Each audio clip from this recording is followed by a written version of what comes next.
శ్రీ గురుభ్యో నమః. ప్రపంచవ్యాప్తంగా ఎంతోమంది అభిమానులతోటి 5 భాషలతో రిలీజ్ అవుతూ అసలు ఆ పేరు తలుచుకుంటేనే గూస్ బంప్స్, ఒక ఎమోషనల్ ఫీలింగ్, బోల్డ్ అని లాంగ్వేజెస్, ఇంత భారీ స్టార్ కాస్ట్, లొకేషన్స్ అండ్ ఒక గొప్ప మెసేజ్తో మన కోసం గ్రాండ్గా రిలీజ్ అయిపోతున్న చిత్రం అఖండ తాండవం డిసెంబర్ 5th. మరి ఈరోజు మన అభిమాన నటులతోటి ఈరోజు మాట్లాడుతున్నాం. Akhanda team is here. Balakrishna గారికి నమస్కారం. నమస్కారం. ఎలా ఉన్నారు సార్?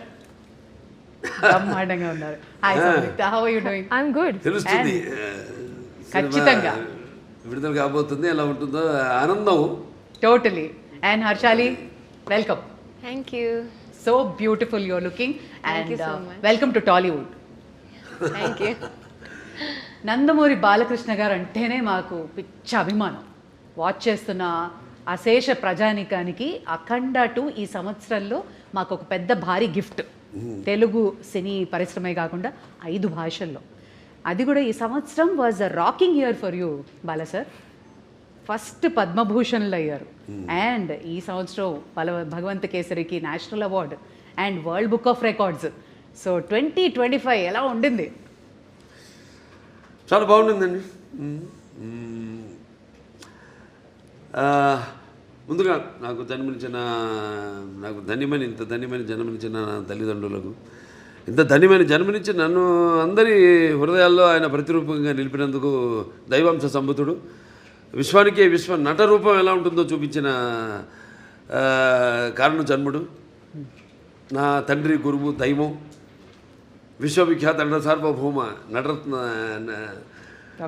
డాక్టర్ పద్మశ్రీ నందమూరి తారక రామారావు గారికి నివాళులర్పించుకుంటూ, అంటే ఆయన వారసుడుగా అటు సినిమాల్లో ఆయన మరబడిని ముందుకు తీసుకెళ్తూ, అటు అన్ని రకాల సినిమాలు, అటు పౌరాణికాలు కానివ్వండి, జానపదాలు కానివ్వండి, సాంఘికాలు కానివ్వండి, సైన్స్ ఫిక్షన్స్ కానివ్వండి, ఇటువంటివన్నీ కూడా ముందుకు తీసుకెళ్తున్నందుకు చాలా సంతోషంగా ఉంది. వాటిలన్నిటికీ ఇటువంటి ప్రశంసలు కురిపిస్తున్నందుకు అటు ముందుగా దానికి మూల కారకులైన ప్రేక్షక దేవుళ్ళకి అందరికీ మేము చేసిన ప్రతి ప్రయత్నాన్ని ఆదరించి అభిమానించి ఇటువంటి ఘన విజయాలు అందించినందుకు ప్రేక్షక దేవుళ్ళందరికీ నా హృదయపూర్వక కృతజ్ఞతాభివందనాలు, కళాభివందనాలు తెలియజేసుకుంటున్నాను. ఎందుకంటే మన తెలుగు వారు ఒక ప్రత్యేకత. నాన్నగారి దగ్గర నుంచి కూడా ఆయనతోనే మొదలైంది. ఒక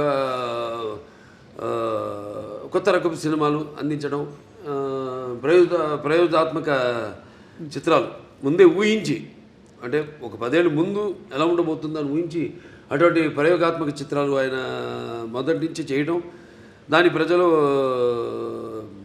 ఆదరించడం, అంటే వెన్ను తట్టి ఇంకా ఇటువంటి మంచి సినిమాలు ఇవ్వండి అని అభినందించడం, ప్రోత్సాహాన్ని ఉత్సాహాన్ని ఇవ్వడం.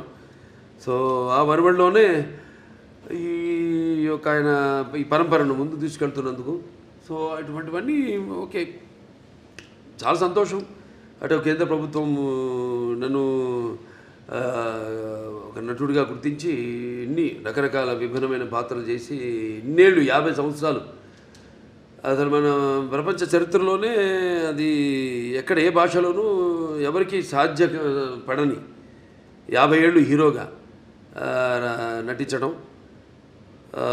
దాని తర్వాత అటు హిందూపూర్ ఎమ్మెల్యేగా 3వసారి గెలవడం, తర్వాత ఈ Basavataraka Indo American cancer hospital and research ఇన్స్టిట్యూట్కి చైర్మన్గా 15 సంవత్సరాలుగా ఉండడం. సో వీటిలన్నిటికీ ఇటువంటి ప్రశంసలు ఇంకా మనం వెన్ను తట్టి ఇంకా వీటిని ఇలాగే కొనసాగించమని ఉత్సాహపరిచినట్టుగా భావిస్తాను. చాలా సంతోషం. Wonderful sir. ఇక ఎక్స్పెక్టేషన్స్ చాలా బాగా బ్రహ్మాండంగా పీక్లో ఉన్నాయి అఖండ 2 తాండవంకి.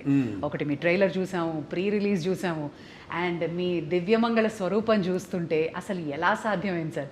అఖండ 1 ఎక్కడైతే ఎండ్ అయిందో ఆ తర్వాత ఏం జరుగుతుంది అని మేము బాగా ఎక్సైట్ అయ్యాం. మరి మీకు పెద్ద ఛాలెంజ్ ఎలా ఉండింది? కథ అక్కడి నుంచి ఎలా మొదలవుతుంది అసలు? అంటే మొత్తం కథ సినిమా చెప్పేయమంటారా? లేదు, టీజర్ ఇవ్వండి చాలంతే. లేదు లేదు, సినిమా ఏంటంటే ముందు నాకు బోయపాటి శ్రీనివాస్ గారికి ఒక మొదటి నుంచి కూడా మేము సినిమా చేసిన, లెజెండ్ చేసిన, తర్వాత అఖండ మొదటి భాగం చేసిన, ఇప్పుడు అఖండ తాండ రెండో భాగం చేస్తున్నా. ఎప్పుడు మేము ఎక్కువ మా సబ్జెక్ట్ డిస్కషన్స్ కానీ ఎక్కువ పెట్టాం. ఎక్కువ మాదంతా కట్టే కొట్టే తెచ్చే పద్ధతి అంతే. అంటే ఎందుకంటే మాకు అలా కుదిరింది, అంటే ఆయన నాకు ఆయనకు ఉన్న వైబ్రేషన్స్. సో ఏదైనా ఎక్కువ దాని గురించి ఆలోచించాం. ఒక్కొక్కసారి ఒక సినిమా పూర్తి అయ్యాక మళ్ళీ లెజెండ్ చేసినప్పుడు సినిమా గురించి కానీ, లేకపోతే లెజెండ్ అయిన తర్వాత అఖండ చేసినప్పుడు లెజెండ్ గురించి కానీ, లేకపోతే ఎప్పుడు అఖండ తాండవం చేస్తున్నప్పుడు అఖండ గురించి కానీ ఎప్పుడు మేము మాట్లాడుకోం, డిస్కస్ చెయ్యం అసలు. మేము అదొక ఇదిగా ఫీల్ అవ్వం మేము ఎప్పుడు. అంటే ఒకరి మీద ఒక నమ్మకం మాకు. అసలు ఆ జార్జియాలో ఆ మైనస్ టెంపరేచర్స్లో మీరు అలాంటి గెటప్లో వస్తుంటే ఆ ట్రైలర్ చూసి నిజంగా ఒళ్ళు పులకరించిపోయింది సార్ మాకు. ఆ త్రిశూలంతో చేసిన ఫైట్ కానీ, ఆ ఐస్లో జనాలతో చేసిన ఫైట్ కానీ వాజ్ అమేజింగ్. మీకు చలనిపించలేదా, లేదా హౌ ఫోకస్డ్ వేర్ యూ? అంతేనండి, ఇక బాత్రూంలోకి వెళ్తే ఇక ఆకాశమే అంతే. ఇక ఏ మూడ్లో ఉంటాను ఏంటో. ఇప్పుడు ఒక పాత్రకి వెళ్ళేవాడు నాకు తెలియదు ఆ పాత్ర గురించి. పాత్రలో ఆ వేషధారణలో మొట్టమొదటి రోజు నేను కెమెరా ముందుకు వెళ్ళినప్పుడే నాకు తెలుస్తుంది నేనేం చేయాలి. నేను అంటే ఆ పాత్ర అలా పరకాయ ప్రవేశం చేసి నా చేత నటింపజేస్తుంది. మరి చిన్నారి Harshali, welcome. And you look so cute on screen as well. So how was it working for the Nandamuri Balakrishna? Thank you so much. It was really amazing working with such a legend actor, such an experienced actor. He was really fun on sets. Like, he's really cool, he's really chill, and at the same time he's very down to earth. He's very caring. He took care of me a lot, and he would tell me some improvements in hand gestures and expressions during the shots that can improve my acting and expressions for the scene. And in general, like, he took care of me a lot. I heard the story. ఎప్పుడు ఇచ్చి పుచ్చుకోవడం అండి అంతే. బాబా ఒకటి నాలో ఉన్న advantage, మా దర్శకులందరూ కూడా very sportive. ఏం నేను చెప్పినా అంటే వాళ్ళు తెలుసు నాకున్న అనుభవం కానీ, కాబట్టి వాళ్ళ పనికి కొంచెం తగ్గుతుంది. జనగా నా పక్క ఆర్టిస్టులకి నేను సజెషన్స్ ఇస్తూ ఉంటాను. ఇస్తున్నప్పుడు వాళ్ళు తెలుసు కదా, వాళ్ళ ముందే కెమెరా ముందు పక్కనే డైరెక్ట్ ఉంటాడు. ఇస్తున్నప్పుడు వాళ్ళంతా చాలా, ఎందుకంటే వాళ్ళకి తెలుసు నాకున్న అనుభవం, కాబట్టి వాళ్ళు ఎంతో అంటే చేయడం కూడా ఒక నా కర్తవ్యంగా ఒక బాధ్యతగా భావిస్తాను. అంటే మీరుంటే సెట్ అంతా ఎనర్జెటిక్గా ఉంటుంది అంటారు. కమాన్ ఎవ్రీబడి, ఆ ఎనర్జీయే వేరు. అది ఆటోమేటిక్గా అందరు యాక్టర్స్కి ట్రాన్స్ఫర్ అయిపోతుంది. అండ్ మీ త్రయం బోయపాటి, బాలయ్య, తమన్, ఈ కాంబినేషన్కున్న ఆ మ్యాజిక్ ఏంటండి? ప్రతిసారి you just give us blockbusters. డైరెక్ట్గా చెప్పానండి. ఇక మేము ఎలా ఒక సినిమా ముందు అంటే సెట్స్కి వెళ్ళక ముందు కానీ దాని గురించి ఎక్కువ ఆయన మీద నాకు నమ్మకం, పూర్తి నమ్మకం. Is a captain of the ship. అంటే అలా అని కాదు, ఇప్పుడు ఈ మొదటి నుంచి సినిమా నుంచి కూడా చూసుకుంటే కథ మొత్తం చెప్పడం మొదటి నుంచి, మళ్ళీ మొదటి భాగం అని రెండో భాగం ఇదంతా ఉండదు మా దగ్గర. నేను చెప్పాను మీకు కట్టే కొట్టే తెచ్చి అయిపోయింది, ఫినిష్ అయిపోయింది, అరగంటే అంత కూడా ఉండదు, 10 నిమిషాలు మాట్లాడుకుంటాం సబ్జెక్ట్ గురించి. సరే ఓకే లెట్స్ ప్రొసీడ్ అంటాను. ఇక ఎప్పుడు గెటప్లు ఏంటి, షూటింగ్కి ఎప్పుడు వెళ్దామని. అది తప్పితే ఒకరి మీద ఒకటి నమ్మకం. అంటే తర్వాత ఇక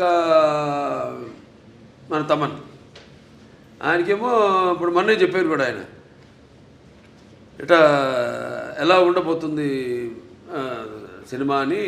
ఆయన సంగీతపరంగా ఏముంది, ఇప్పుడు ఒక మనం చేసి ఆయన బ్రహ్మాండంగా ఆయన బాణీని సమకూర్చడానికి విషయం ఉన్నప్పుడు, ఆయనకి ఇచ్చినప్పుడు, ఇక ఆయన అంటుంటాడు శివుడే నాలో పరకాయ ప్రవేశం చేసి అందరిలో. ఇప్పుడు ఈ సినిమాల్లో దర్శకుడు కానీ, నేను కానీ, తమన్ గారు కానీ, అందరిలో కూడా మొత్తం అందరిలో ఆ శివుడు పరకాయ ప్రవేశం చేసి మా అందరి చేత మామా పనులు చేయించాడు. మొత్తం ఆ శివాజ్ఞ లేనిదే చీమ చీమైనా కూడా కాదు. ఉంటుందంటారు. ఎగ్జాక్ట్లీ. 9 పాటలు మొన్న ప్రీ రిలీజ్లో చూస్తే అసలు ఒళ్ళు పులకరించిపోయిందండి. సిస్టర్స్, సౌందర్య సిస్టర్స్,